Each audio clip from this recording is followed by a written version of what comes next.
और अब हम आपको टॉप 9 दिखाने जा रहे हैं। जैसा अभी हमने जिक्र किया था, लेबनान पर इजराइल के सबसे बड़े हमले की हम बात करेंगे। लेबनान के 15 शहरों से पलायन क्यों हो रहा है और हिजबुल्लाह के मिसाइल लॉन्चर्स को लेकर बड़ा खुलासा क्या हुआ है, जानने के लिए देखिए महायुद्ध टॉप 9।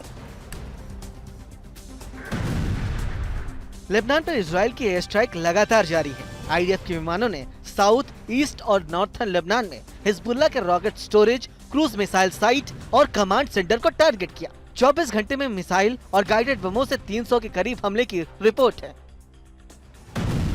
लेबनान के तार इलाके में इजरायली विध्वंस का ये वीडियो देखिए। आईडीएफ के टारगेटेड अटैक से भीषण तबाही हुई। रॉकेट लॉन्चर, रॉकेट डिपो और मिसाइल ऑपरेटर यूनिट पर सटीक बमबारी कर आईडीएफ ने तगड़ा झटका दिया है। रिहायशी इलाकों में हिजबुल्लाह के कई ठिकाने ध्वस्त कर दिए गए। इजरायली वायुसेना की बमबारी से ईस्ट से लेकर साउथ लेबनान तक कोहराम है। रिपोर्ट्स के मुताबिक पहले राउंड में करीब 15 शहरों के 180 तो दूसरे राउंड में 110 ठिकानों पर आईडीएफ ने बमबारी की। इंटेलिजेंस रिपोर्ट के आधार पर पिन पॉइंट अटैक हुए। इजराइल के F-35 स्क्वाड्रन ने लेबनान के नब्तियत, दायर बेका घाटी, बालबेक और शारा समेत 15 शहरों को दहला दिया। रिपोर्ट्स के मुताबिक आईडीएफ ने यहाँ रेडी टू अटैक मोड पर रखे गए हिजबुल्लाह के हजारों लॉन्चर्स तबाह कर दिए। सभी सेंटर रिहायशी इलाकों में ऑपरेट हो रहे थे। साउथ लेबनान में हिजबुल्लाह के बड़े अटैक से पहले इजरायली वायुसेना ने बिंट जेबिल में दर्जनों अटैक किए। मिलिट्री इंटेलिजेंस के इनपुट पर आईडीएफ ने ईरानी मिसाइल स्टोरेज पर हमले किए। आईडीएफ की बमबारी के बाद पूरा इलाका मलबे और धुएं में तब्दील हो गया। लेबनान के तारिया इलाके की ये तस्वीरें देखिए। इजरायली बमबारी से यहाँ ऐसा कोहराम मचा कि लोग अब दहशत में हैं। रिहायशी इलाकों में संचालित वेपन डिपो पर मिसाइल अटैक के धमाके से पूरा इलाका दहल गया। तारिया पर आईडीएफ के तीसरे राउंड के हमले की आशंका है। तारिया इलाके में स्ट्राइक के बाद आईडीएफ ने बड़ा खुलासा किया है। हमलों के डर से हिजबुल्लाह ने अपने वेपन स्टोरेज को रिहायशी इलाकों में शिफ्ट कर दिया है। यही वजह है कि लेबनानी नंबर से कॉल कर आईडीएफ ने इलाका खाली करने की चेतावनी दी है।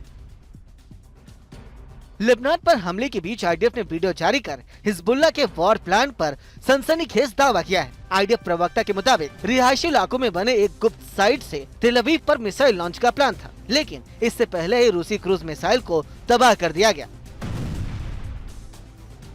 हिजबुल्लाह के लॉन्चर्स को लेकर हुए खुलासे ने आईडीएफ की टेंशन बढ़ा दी है। अमेरिकी सैटेलाइट के एडवांस रडार ने लेबनान के रिहायशी इलाके में कई लॉन्चर्स को डिटेक्ट किया है। दावा है कि हिजबुल्लाह लोगों के घरों को लॉन्चर्स के रूप में इस्तेमाल कर रहा है। हिजबुल्लाह पर इजराइल ने कैसे किया है पलटवार, अगले 24 घंटे में इजराइल के लिए क्यों खतरनाक है और किसने कहा कि हिजबुल्लाह के खात्मे तक विध्वंस जारी रहेगा। बैटलफील्ड से जुड़ी अहम खबरों के लिए देखिए वॉर जोन टॉप 9। इजराइल के हमले के बाद हिजबुल्लाह ने जोरदार पलटवार किया। हाइफा में दूसरी बार कई अहम ठिकानों पर रॉकेट दागे गए। रिहायशी इलाके में हुई तबाही का अंदाजा सीसीटीवी फुटेज से लगाया जा सकता है। हाइफा में संभावित हमले का अभी भी अलर्ट है। इजराइल के नाजरेत शहर में बीती रात हिजबुल्लाह का कहर टूटा। रॉकेट से किए गए सिलसिलेवार हमलों से शहर में अफरा तफरी मच गई। रॉकेट विस्फोट में न सिर्फ घरों को नुकसान पहुंचा बल्कि कई पेड़ जल गए।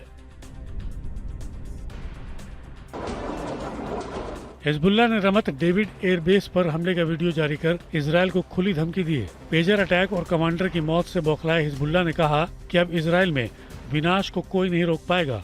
कल हुए हमले को हिजबुल्लाह ने ट्रेलर बताया है। इजराइल पर हिजबुल्लाह के हमले के बाद रक्षा मंत्री गैलेंट ने लेबनान को गंभीर अंजाम की चेतावनी दी है। गैलेंट ने कहा कि आईडीएफ के बेस को टारगेट कर लेबनान ने बड़ी गलती कर दी है। अब हिजबुल्लाह के खात्मे तक लेबनान में आईडीएफ की स्ट्राइक जारी रहेगी।